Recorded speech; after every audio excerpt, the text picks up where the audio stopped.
Okay, maybe then we should start, and as people join, they can, I think they can still join. So once again, welcome everyone.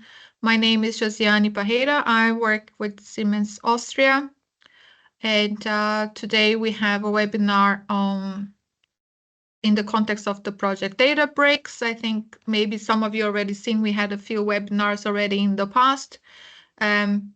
For context, so we have this is a 3 years project, EU funded, and we are now in our last year of the project. So the previous webinars were focused on the ideas that we wanted to do in the project, and I think now the last couple ones, including this one, is reporting then what has been done and how can people then make use of the what was developed within the DataBri-X project. Some of you might know in the project we have, for demonstration purpose, we have 3 different use cases. Today it's about a use case on the energy data spaces, which Siemens is leading within the project. So today we will present then the bit of recap of the idea of the use case, what has been done, and how people can make use of data. An example how to use DataBri-X tools in one use case, so that for the future, if you're interested, you can also make use of those tools. So I'll give the floor then to my colleague Konrad Diewald, which is going to present the latest on our use case. Please, Konrad. Thanks. Hi, everybody. This is Konrad from Siemens, and I'll give you an update on our pilot and what we've been doing and will continue to do in DataBri-X. So here's a quick outline. I'll tell you about Siemens, who we are and what we do, and then briefly about DataBri-X, because I guess not all of you have been attending the previous webinars. Then I'll show you what we are doing in this use case that I was talking about and Josie was talking about before, give you a demonstration of the toolings that were developed in the context of the project and a quick summary. So Siemens tries to provide technology to transform the everyday. As in the words of our CEO, Roland Busch, we basically focus on several aspects. We look at industry, infrastructure, mobility, and healthcare. And the key of Siemens is really to provide solutions that help the digitalization and transform things. As Josie mentioned before, we are from Siemens AG Österreich, so Siemens Austria. And here we are located in the foundational technology sections, which is how to say, a branch of Siemens that does pre-development. And this pre-development is then used by our business units to develop new services, products, and enrich our ecosystems that we're working on. What we are focusing on a lot here in Austria, especially my group, is the automation of energy systems. So there we focus on the energy grids, as well as on the building domain, so to say. And I'm especially interested in energy automation and how we can provide new services and concepts to tackle the volatile nature of our energy system, as we have seen it, for example, yesterday, if we look towards Portugal and Spain, given that we have a lot of renewable things are going on. Also in our environment, I think we need better control strategies in order for us to have continuous supply of energy. In the context of this work, what we are often doing is we are often using simulations in order to develop, but also verify concepts that we're having.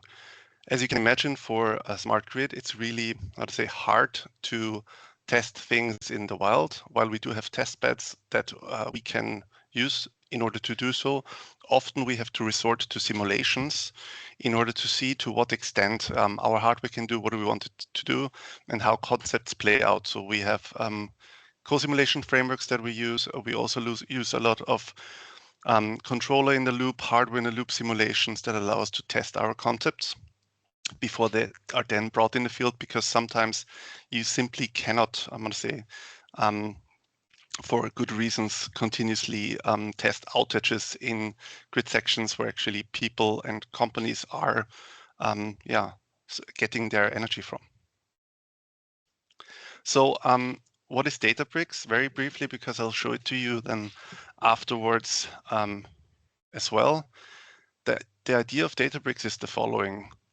When we are, and we, I mean me, myself, when I'm preparing things for a simulation, this involves a lot of processing of data. So I have to process grid data, I have to process time series data, and I have to make sure that this data is in the format that I then needed in order to perform the simulation. And a lot of work is getting more and more data-driven. If you think about training AI models or any other analytics task, this usually involves operating and working with data. The idea of DataBri-X is to provide a toolbox that that contains a number of tools and allows you to design such a data-driven workflow. So for example, you want to anonymize time series data in order for it to be usable in the context of a simulation. The way that you would currently do is that you would look at the data and then you would find tools that allow you to do so and do this manually. The idea of DataBri-X is to have this in a toolbox where, similar to a BPMN workflow, I can basically specify what I want to do, what operations I'm interested in, and then the toolbox provides you with the tooling that you require and allows you to chain this tooling together in order to achieve this workflow. This is basically DataBri-X in a nutshell, but we'll see it later on in action. And in the consortium, on the one hand, we have tool providers. So these are the ones that provide the bricks, so to say, for the DataBri-X. And then, of course, we have colleagues that are working on the framework. So how can we chain tools together, and how can this then be translated into workflows that we can automatically execute on servers and such. But you'll see that then later on. So, as I said before, what our daily work usually involves often is doing simulations. And for the project, we took a very specific use case, which is the simulation of energy communities. But please keep in mind that what I'm telling you now regarding energy communities, you can basically think, or that the problem is rather similar for any other aspects that you want to test via simulations. So very quickly, what is an energy community? An energy community, you can see here above is a definition, but the way I would explain it is you have a set of actors that are located in a distribution grid. And these actors basically come together in order to trade energy with each other. And why do they do that? Well, they do it in order to optimize the operation. So they want to, on the one hand, save money, and by increasing self-consumption and trading energy with each other that is cheaper than buying it from a conventional vendor, so to say. And this is something that the European Union wants to foster. Why does the European Union want to foster it? Because by trading energy within a distribution system, you basically increase the self-consumption of such a system, which is beneficial because you don't have power flows going towards higher level grids and so on and so forth. So this is something that, that the European Union actively wants to happen. And they're very different concepts. This morning, for example, I heard about an energy community in Austria where companies can donate energy, and this energy is then distributed to people that have little money, and therefore this reduces the cost of the electricity bill. So there are many folds of ideas of how such communities could work and operate, which then is reflected in their operational concepts. Now, why do we need to simulate an energy community? There are several reasons for doing this. We, on the one hand, need to quantify what is the impact of such a community on a network. You can see this from the operator's point of view, again, referencing yesterday, even though this had nothing to do with an energy community. If I have entities operating in my network, then this has a certain burden on my network, and I need to quantify that. I need to see whether or not I can allow this operation and still operate within grid limits, or whether or not I have to impose certain limits on the actors in order for them being able to trade energy amongst each other, but still not jeopardizing quality of service. On the other hand, from the energy community points of perspective, it's interesting to know whether or not a setup makes sense. if you have a lot of loads in an energy community, then they cannot trade anything because they all will just want to buy electricity and nobody is selling. So there are certain setups where something like this makes sense, and there are certain setups where something doesn't make sense. And of course, there's a gradient in between them. So being able to say you have an idea for a certain setup and then testing whether or not this makes sense from an economic point of view, as well as from a technical point of view, is vital. And as said before, if you exchange the idea of what is controlled and how it's controlled with something else, then of course you can use this concept to test anything else. The second aspect that is interesting for us, so besides the design phase, is when we have such complex system, onboarding can usually be the place where things go wrong. And so again, having something that allows us to try out onboarding, like trying it out before we actually do it in action, is again something that helps us to test whether or not everything is in place and everything is correct and working. And again, you can see this problem in the context of an energy community, but you can of course also use something like this in order to do control in a loop tests before you then go into the field. Just an example of such an energy community simulation. This is a tooling that we developed here at Siemens. It's called Bifrost. It's a co-simulation framework, and we use it in order to do large-scale energy simulations. And so what you can see here is a settlement which contains different buildings here. And then what we usually do is we basically are able to connect participants. So here I just with red marked the participants that are part of an energy community.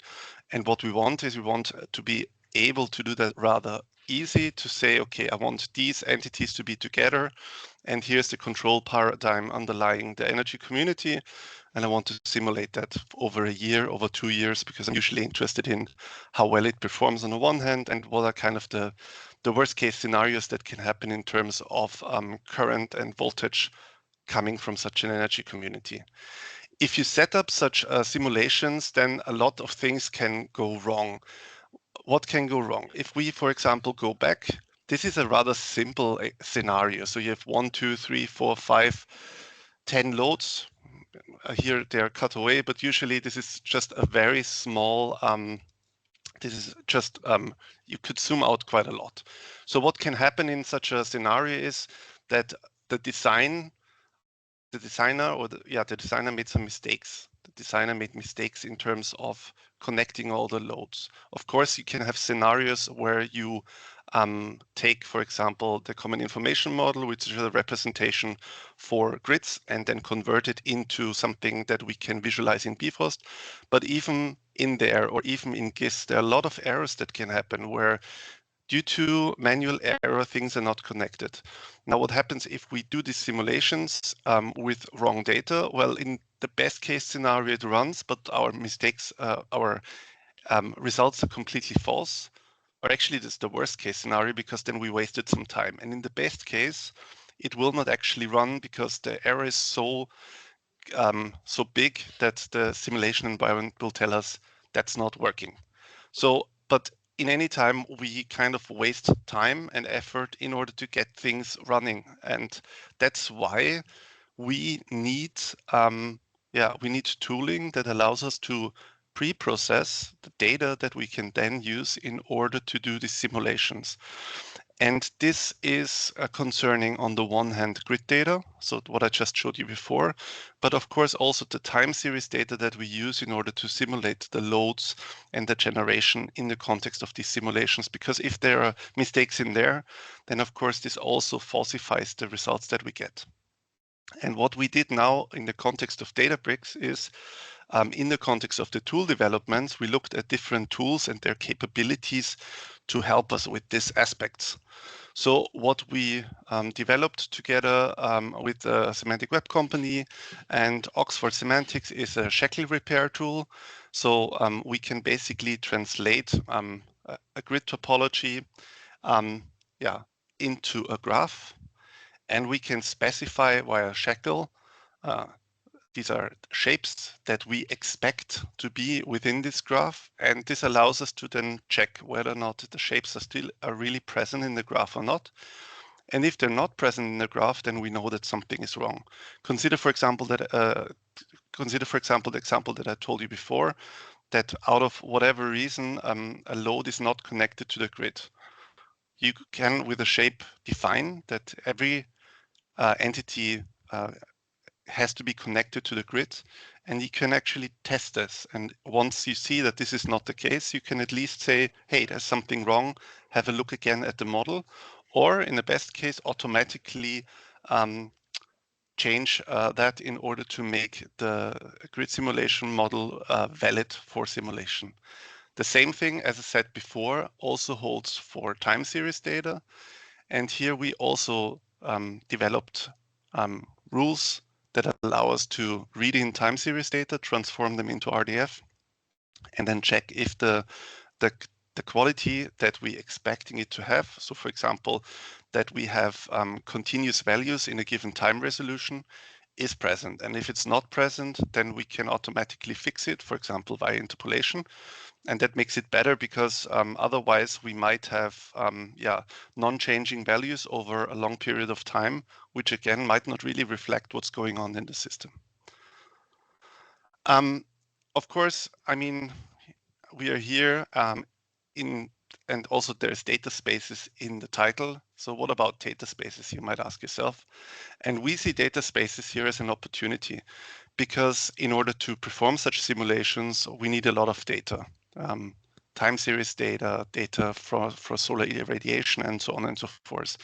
And so what we think is that the data spaces are the right way of obtaining and sharing such data, because they allow us, hopefully in the future, to really see what data is out there and then negotiate the usage with the owner of the data on the one hand and use them in our simulations. And on the other hand, maybe our simulation data is useful for somebody else and we can negotiate with them terms and conditions that they can then further use our data.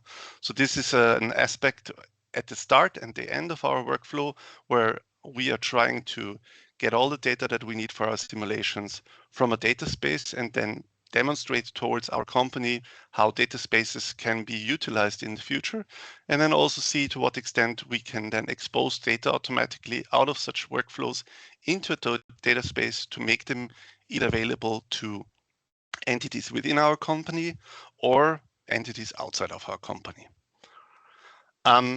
So for DataBri-X, what we are currently doing is we're currently looking at the Soveti EDC client and working with that, getting to know that. Before we were, I think the last time I presented 1 year ago and a few months, we were still working with a trust client. And as you all know, as a data space expert, there's a lot going on in client development. So now in the project, we settled for the Eclipse data space connector and are currently in the process of adapting it to the needs of DataBri-X, so our use case, but of course also the other use cases that will all utilize data spaces in order to obtain data and save data. What or why are we actually doing what we're doing? Here's the impact that I hope to get out of DataBri-X, and these are the simulation efforts. So without DataBri-X, a lot of our simulation efforts are actually in preparing the data. So finding data that is suitable to do a simulation, then changing this data into a format that makes sure that everything is correct, running the simulation, and then also evaluating the results of the simulation is not the largest part of the efforts. What we hope to achieve with DataBri-X is, on the one hand, to kind of reduce the overall time that it's needed. So that's why this circle is smaller here. And then also significantly reduce the time that it takes us to prepare data for our simulations. And what you can see here that you can't see over there is also have active data publishing going in both directions. So obtaining data from a data space, for example, an energy data space, but also then using that in order to make your data available if it makes sense for our use case. Now I will show you, before we look at the real system, I will show you kind of the system view of our proof of concept so that you get an idea. So basically, this is a sketch of the proof of concept.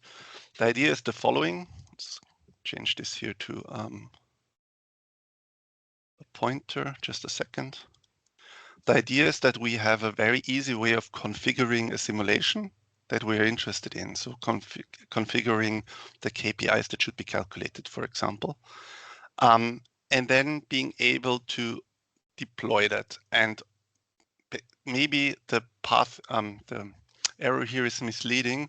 This is entering the system, and what we want to do then based on this configuration information is several things. On the first step, or in the first step, we want to retrieve the data that we need in order to do the simulation. So this concerns grid data, synthetic load profiles that we need to do the simulation, but also, for example, weather data. If you have PV, then you need solar irradiance data that will then feed your models in the co-simulation in order to see, I don't know, how such a PV system behaved in the year 2024 for a specific geolocation. So once we obtain this data from the data space, then in the first step, we want to do the pre-processing of this data. What does pre-processing mean? As I said before, it means basically validating that the data is correct. And if it's not correct, automatically adjusting it so that it is suitable for simulation. Once we have achieved pre-processing, then the data should be loaded into our co-simulation framework, where it will be used to perform the simulation. Once the simulation is done, then we can use DataBri-X or the workflows in DataBri-X in order to perform the post-processing. Post-processing is mainly two things.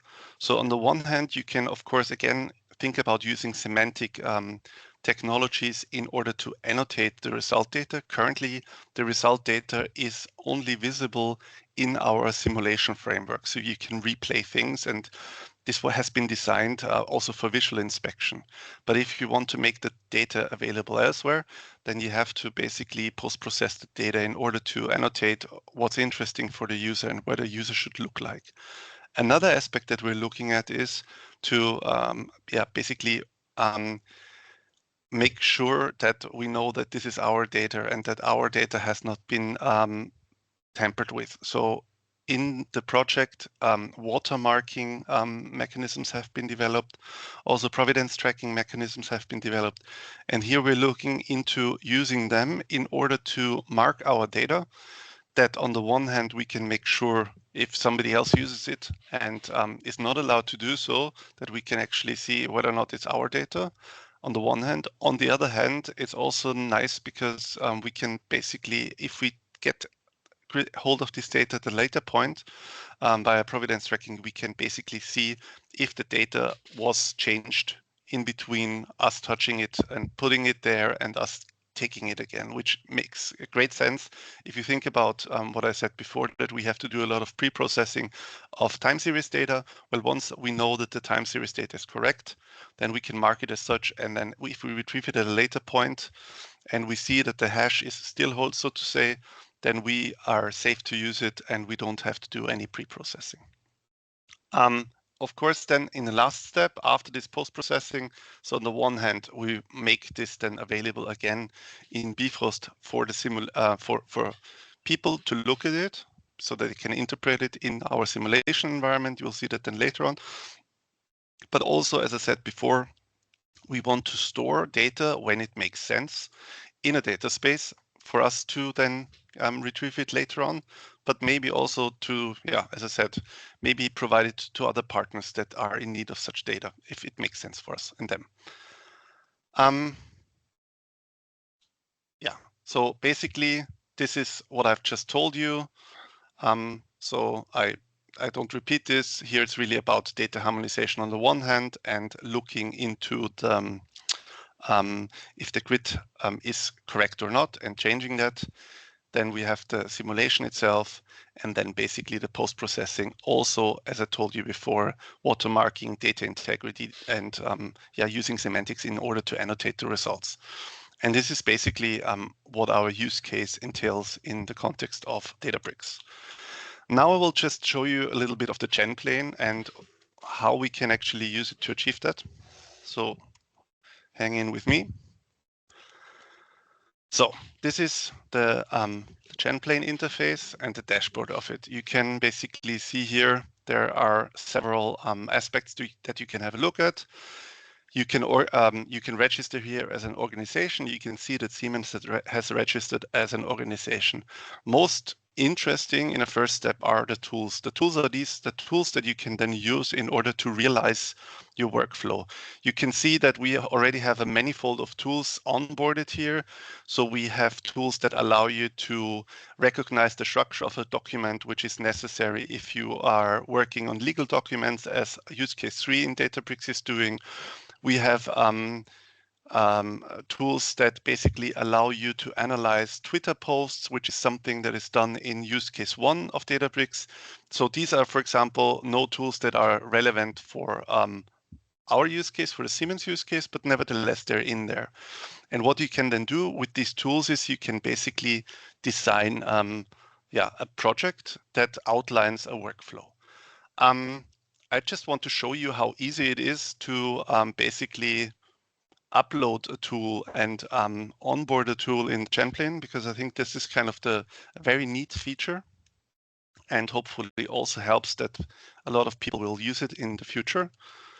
So what you need in order to onboard a tool is you need an open API description of the tool as we usually have it. So that means that the tool has to be REST-based, but that's, I would say, one restriction, and there are not many more.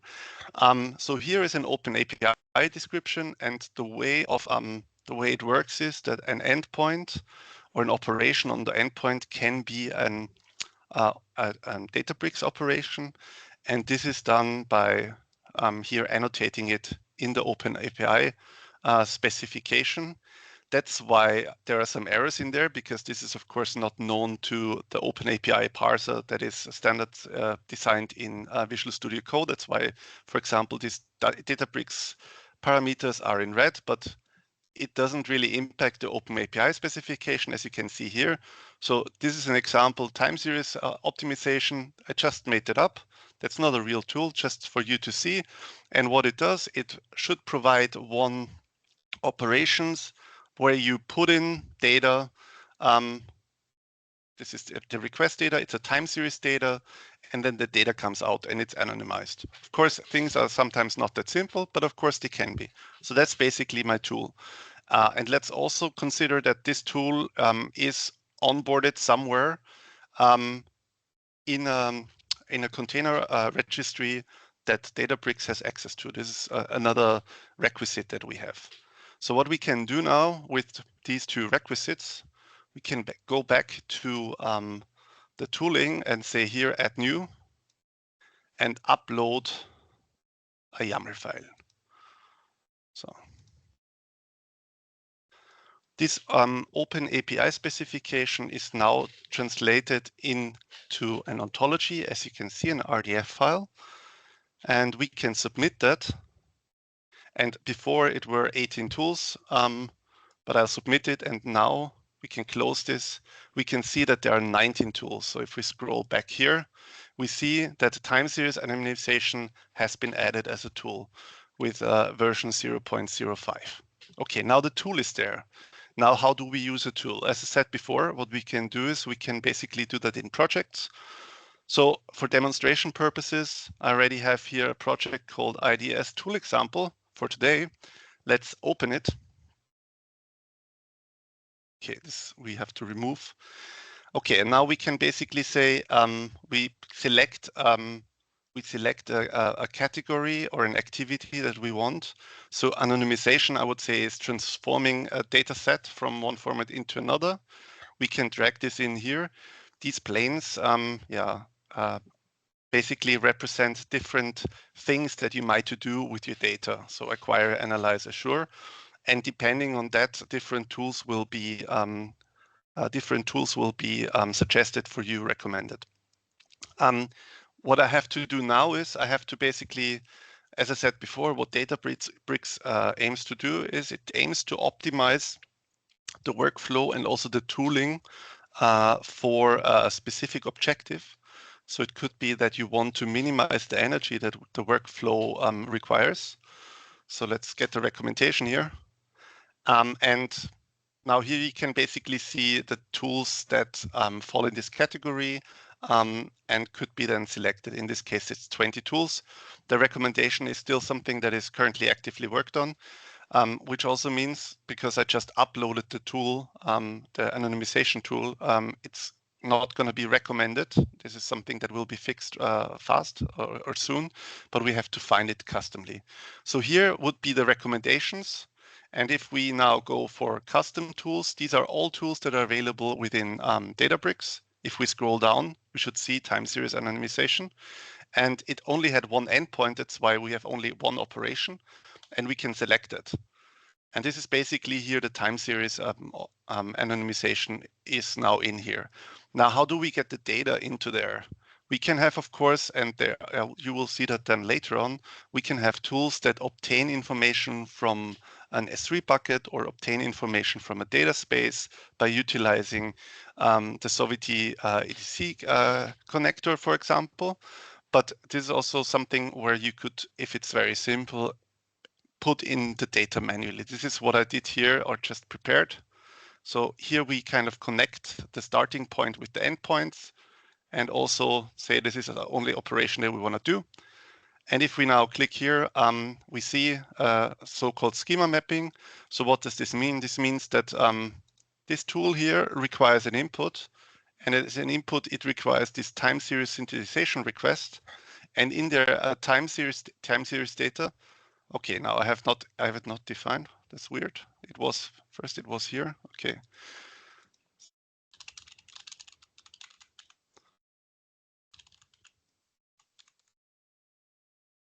Let's make it a string. So the idea is that you can basically, in the starting point, define variables that can then be used throughout the workflow in order to, to enter information such as tokens and other information on where information resides that you want to enter into this workflow. But now what you should be able to see is, yes, basically here, even though of course this would that's not sufficient, there's just test in this in the string object, but we can assign time series data to whatever we defined, and this basically now constitutes the workflow. Okay, where do we go from now? Now we have our, let's say we have our workflow design, and you'll see later on a more a more complex workflow. But how does it work now? The idea is that we can use the composition button, and here we are generating an Argo workflow. Argo is a workflow management framework for Kubernetes that allows you to configure and concertize containers. And so what happened here is that this workflow, so in a first step or in the only step, this container should be used in order to perform an action, is basically now automatically translated into an Argo workflow. And this Argo workflow that we have here now, this is also something where there's still changes being made. We can copy that and put that into an Argo environment where, as long as the Argo environment has access to the containers that are referenced in there, it will then automatically perform the workflow. And this is, you have here this deploy button. I will not click it because I don't have the, it's currently not working, but here you can see, you can say I have this workflow, I want to deploy that's the following Argo, at the following Argo instantiation with a token, and then this automatically works. And that's basically, in a nutshell, what DataBri-X tries to do. So let's go back to our use case, just that you see how this looks like. So what we did here now is we generated a very simple project, which is a one tool project workflow, you could say. What you can do, and this is here what you see in processes, you can see here, you can generate templates. These templates are, for example, we have a a template on data integrity. This is something done by our partner GuardTime, where the template already contains the tooling that is required in order to establish the integrity of a data set. Again, in this case, it's a very small workflow, but of course you can make more complex workflows and store them as processes in order for, if you come back later on, have a good starting point to change it a little bit, etc. Just that you see how the energy simulation workflow looks like in in our use case. So basically pre-processing data for a simulation. As you can see here, it looks a bit more complicated.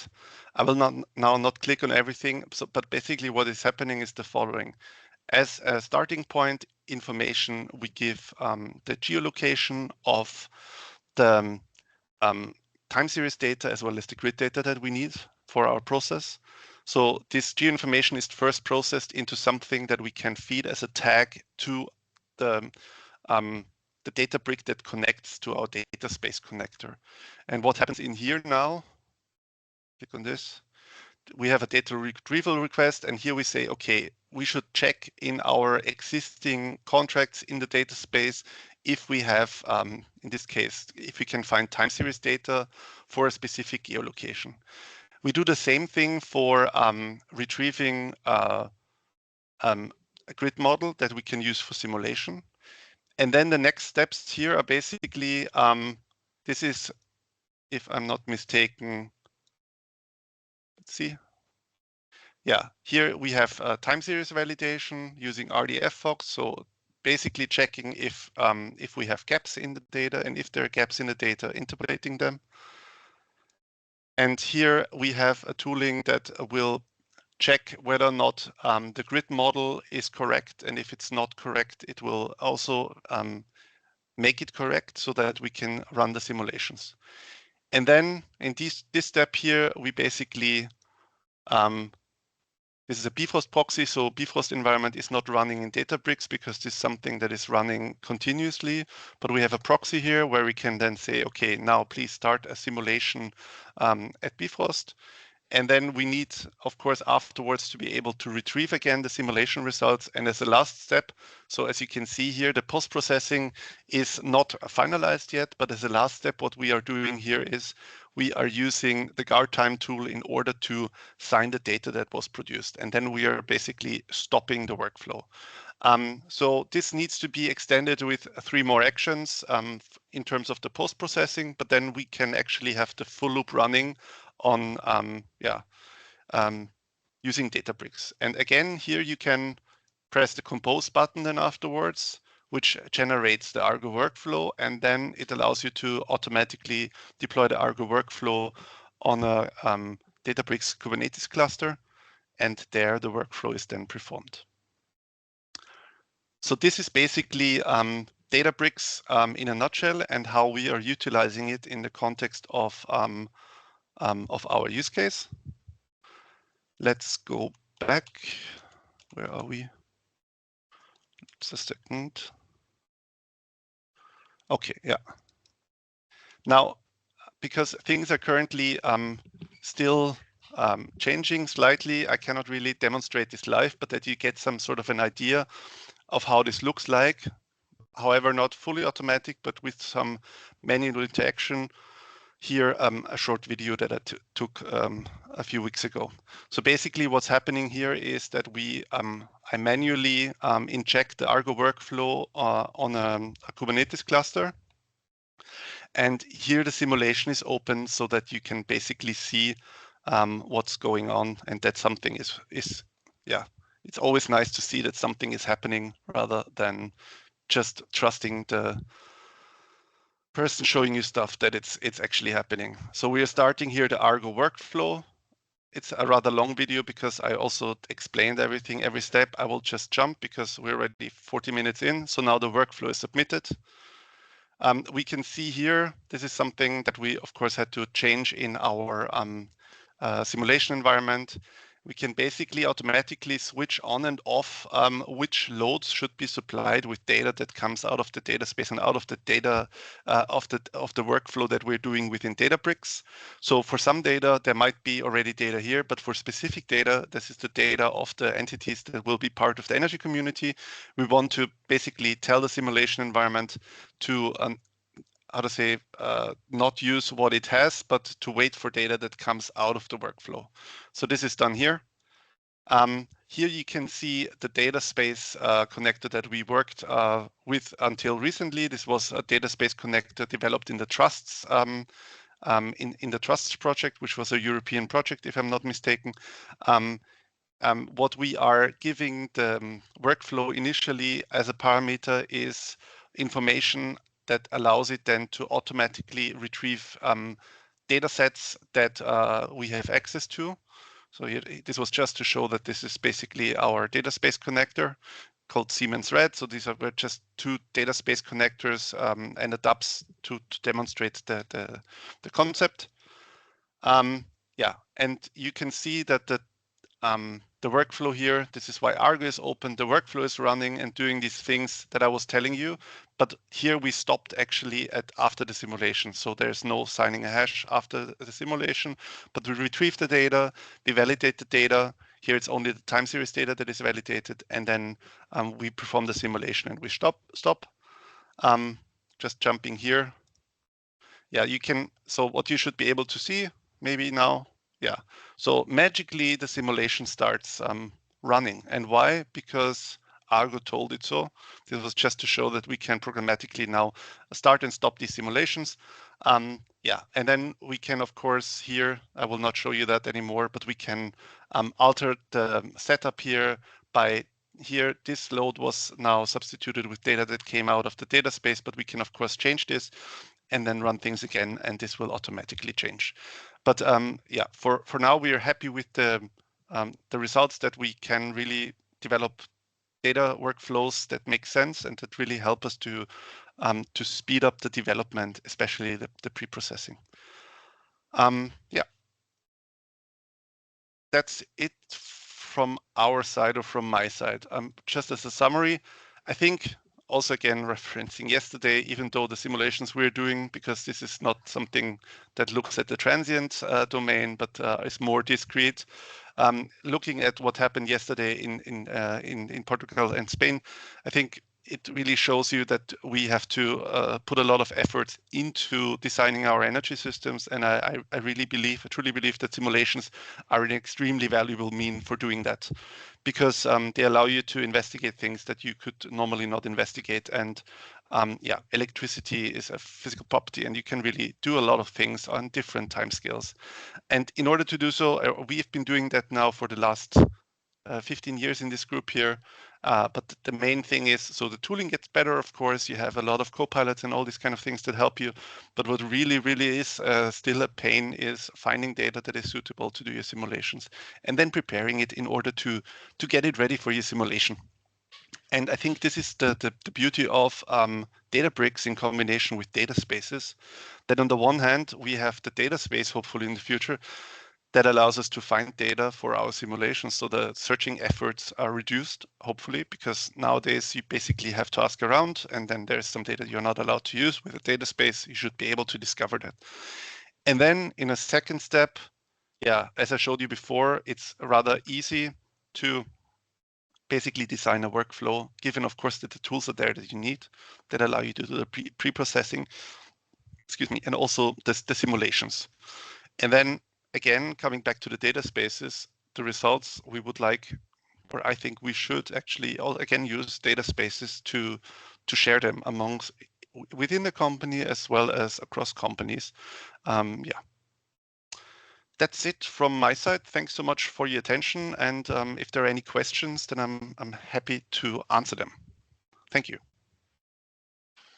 Thank you, Konrad. I think seems we timed this webinar quite well with the recent events. If there's any questions, yes, Michael Febel.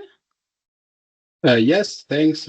Yeah, thanks for the great presentation. I just have a quick question. Like Siemens is quite involved in Germany in the whole manufacturing X data space developments and in the Factory X project where you basically developing the how do they call it, the kernel, how the whole bunch of data spaces in manufacturing X should run in the future.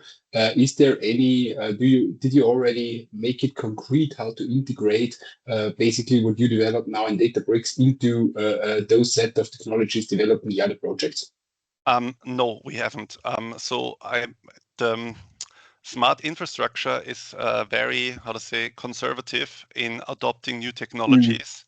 And so I hope that we can basically, with the results of these projects, approach them and show them and also tell them, because this is often something that we see in large companies like Siemens, I guess others are not, where you have like different business units and the industry is, I know, very involved, but the smart infrastructure is still unsure whether or not they should go in this venture, and hope that we can convince them to A, do that, and B, also to see what we can utilize from our industry business unit in this context, of course. Okay, thanks. Any other questions? Maybe a comment from my side. I think, I mean, Konrad, you explained it very well. The advantages of DataBri-X, not only for input for the simulation in the energy domain, but also actually benefit, like increasing the availability of not only the availability of data, but good quality data that people can actually track, and then they are more they can trust the source of the data. They know that the data has been checked and everything. But maybe back a bit to the case of the energy simulation, co-simulation scenarios. As you said, this takes a lot of time to prepare, finding the data, checking if the data is correct. So preparing the data before you can actually run a simulation. If you don't, what happens? So basically, like if you don't do this properly at the moment, so like, because currently without DataBri-X, you don't have these tools, so it's a lot of manual effort, which is quite important. Maybe just to emphasize how important that is. What's the impact on the simulations if you don't actually do proper data management? Yeah. I guess it depends. It depends on how grave your error is and how big the environments. So with these environments that I showed here, like going back here, where is it? This thing is a quote unquote joke. That's not big, right? But if you multiply that by 100, then it gets interesting, because then of course the error potential increases a lot. And then depending on how much errors you have in there, in the worst case, or in the best case scenario, it doesn't work because there's such a grave error. But let's say that there is an error and you can still run the simulation. Well, if, I don't know, a load is not coupled correctly, or a few loads is not coupled correctly, then of course you increase the error of what you try to basically compute and predict. But it can also falsify. It can also falsify the results that you have, especially when you look at the topology. So how is actually the topology? So you have breakers, and these can be closed or open, and depending, the topology differs extremely, and this then of course also influences how the voltages how does it evolve in certain scenarios. And if the breaker is closed and then you have a mesh network, then it might look like everything is fine, but actually it should have been open, and this would have led to problems with voltage very early on. And so if you then, I mean, usually you find those things because you run them, but it's just tedious. You say, oh, that's a great result, but then it's actually not great because you have to look at it again. So if we have something where we can also have the trust, and afterwards increase the trust that what we produced is, because it's not only the preparation, it's then also looking at the results and really making 100% sure that what we simulated is what we wanted to simulate, right? Mm-hmm. Thank you. Yeah, so because if you're making decisions on top of these results, so you have to make sure that you can rely on them. Yeah.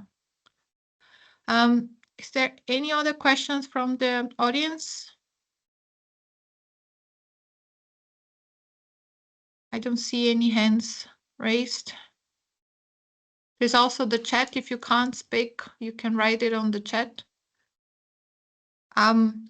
So, well, if it seems there's no questions at the moment, but I think if you register to the webinar, you would get further information afterwards. So if there's anything, if you're later interested in knowing more about the use case and the project in general, you can always reach out to one of us. So you would have our contacts. So we have Konrad's contacts on the screen.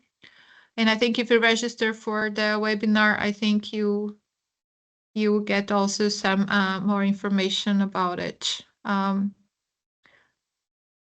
if there's any no other questions, so I would then close the session. First, thank you, Konrad, for the presentation. Thank you, everybody, for joining. I hope that was interesting to you. And as I said, you can always reach out to us if you have any other questions or comments. So thank you, everyone. Thank you. And have a nice afternoon. Thank you. Bye. Thank you.